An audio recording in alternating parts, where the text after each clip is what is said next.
Hello guys, இன்றைக்கி நம்ம சேனலில் என்ன ரெசிபி பார்க்க போகிறோன்னா ஆட்டுக்கால் பாயா ரெசிபி தான் பார்க்க போகிறோம்.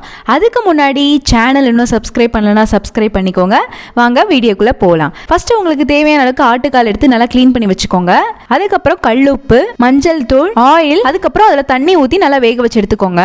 அதுக்கப்புறம் ஒரு மிக்சி ஜாரில் தேங்காய், சீரகம், பெருஞ்சீரகம், மிளகு, லவங்கம், பட்டை, பச்சை மிளகாய், கசகசா இதெல்லாம் சேர்த்து நல்லா அரைச்சி எடுத்துக்கோங்க.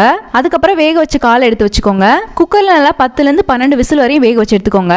அதுக்கப்புறம் ஒரு பேன்ல எண்ணெய் ஊற்றிட்டு பட்டை, பிரியாணி இலை, ஏலக்காய், லவங்கம், அன்னாசி பூ, வெங்காயம், புதினா, பச்சை மிளகாய், தக்காளி, இஞ்சி பூண்டு விழுது இதெல்லாம் சேர்த்து நல்லா வதக்கி விட்டுக்கோங்க. அதுக்கப்புறம் கல்லுப்பு, மிளகாய் தூள், மல்லித்தூள், மஞ்சள் தூள், அதுக்கப்புறம் நம்ம வேக வச்சுட்டு ஆட்டுக்கால் ஆட் பண்ணிக்கோங்க. அதுக்கப்புறம் நம்ம அரைச்சி வச்சிருக்க பேஸ்ட் ஆட் பண்ணிக்கோங்க. நல்லா மிக்ஸ் பண்ணி விட்டுக்கோங்க. இது எல்லாத்தையும் நல்லா மிக்ஸ் பண்ணி வச்சுட்டு மூடி வச்சுட்டு எண்ணெய் திரிஞ்சு வந்த முன்னாடி இறக்கிருங்க. அவ்வளவுதான். ரொம்பவே ஈஸியான சிம்பிளான ஆட்டுக்கால் பாயா ரெடி ஆயிருச்சு.